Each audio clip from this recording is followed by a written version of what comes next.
Another thing that I'm with all the way is the UK Labor Party. Because the UK Labor Party, I didn't realise that the United Kingdom and the United States were actually the same country. But it seems that they are, because the United Kingdom's Labor Party is sending nearly 100 current and former staff to the US to campaign for Kamala Harris. The Redcoats are coming. The Redcoats are coming for the Blues in America. That's right.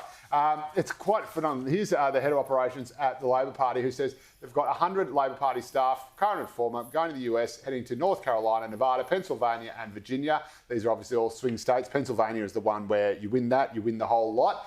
And they're going to be taking the fight to Donald Trump on housing and saying how much housing they're going to be. In the meantime, we've got a slightly different approach taken by Elon Musk, who is simply going to offer $1 million to, I believe, anyone who votes for Donald Trump. No. That's it? You just rock up your vote, you get your million? There's a little bit more to it than that. So Elon Musk has famously said that he is, quote, effed if Trump loses. He says if Trump loses, the only question is, how long am I, Elon Musk, going to prison for? So he is totally backing in Trump, but he's putting his money where his mouth is, making this extraordinary announcement at a rally in Pennsylvania over the weekend. Check it out. We're going to be awarding $1 million to randomly to people who have signed the petition every day from now until the election. And he kicked it off immediately in that same speech, announcing that day's winner, a guy by the name John Dreyer. Here he is. The guy can't believe it. The first thing that happened, I screamed, and it was $1 million, and I was pumping my check in the air, pumping my arms in the air, and I went up, and actually meeting Elon, I kind of forgot about the money for a little bit, since he's such an influential figure. For guys my age who are working hard every day, and it's really important to get out and vote. Now, obviously, the Dems don't like this at all and have taken to social media to say, how is this not election interference? How is this legal? Something tells me Elon Musk's legal team went over this with a fine-tooth comb before he made it. But how would you be, Kel, going, wait, I just signed a petition supporting the Constitution, and I'm basically in a lottery to win $1 million, every single day until the election. And I mean, there's a bloke that walked into that meeting and walked away with the $1 million. He wouldn't be complaining about that.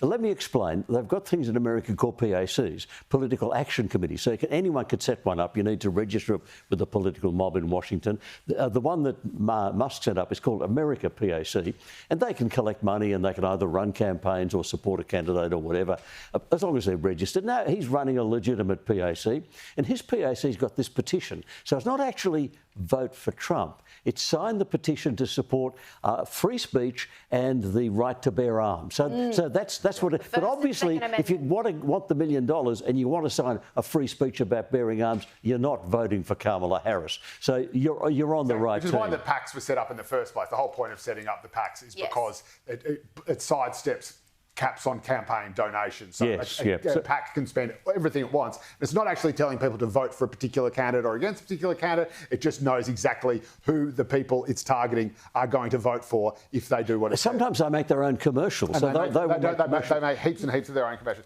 But I just want to know, just a quick straw poll on the panel, what do you reckon is more likely to get people to vote for their respective candidate? $1 million or some whiny pom going on about how they say, oi man, I just got in from, just come in from Brick Lane, you want to vote? He but he might be in trouble. Musk might be in trouble. He's not buying votes, because if he was doing that, that would clearly violate election laws. But he's running this in Pennsylvania, and it turns out in Pennsylvania, you need a licence to run a lottery.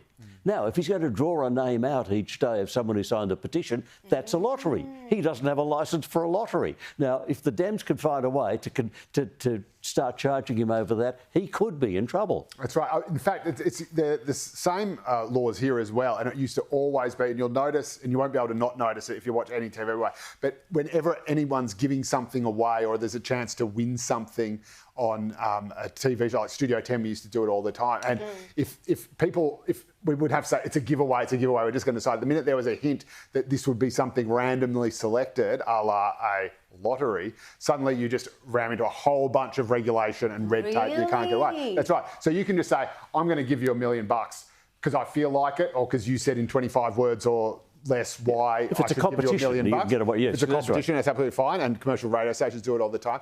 The minute it's, we've got 2 different names and we're just going to close our eyes and pick one, suddenly you hit a whole bunch. It had to be. You had to do something to earn the money, which is why Groucho Marx famously, if he wanted to give away money, would say, "Who's buried in Grant's tomb?" So you answered the question and you got the money, because that got him over that legal hurdle. Can I just go back to the Brits? The people from England who are going to go in and campaign. But this is really weird. I mean, the Democrats, were really worried about foreign interference in their elections. Yes. From Russia, from China.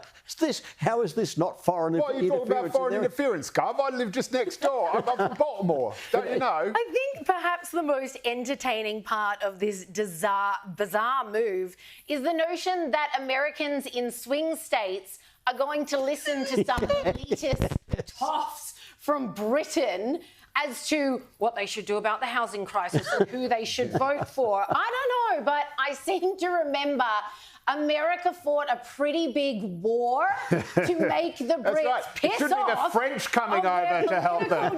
Bonjour, I am from could it be the start of a global... Now they're shipping them in, saying, but it's actually not uncommon at all. So, like Australian volunteers and people from the Labor Party stuff will go over and volunteer in droves. They did it with Obama, and they do it as a training exercise. We don't normally advertise it though. No, that is the Labor Party. This is their head of operations. That is the weird. Yeah, I would be looking for another head of operations. Hi, I'm the head of secret operations for the UK Labor Party. Guess what we're doing in the American elections? You don't want to let anything out. But it could be a pattern. If you've got Labor for Kamala, which is what they've got, there could be Australia for Trump. There could be Samoa for Kamala, Japan for Trump, the Easter Island for Kamala. Well, there's already white women under 5'6" who wear shoes for Kamala, as well as black women over 5'8" who like to. There is actually a group called White Men for Kamala. It actually exists.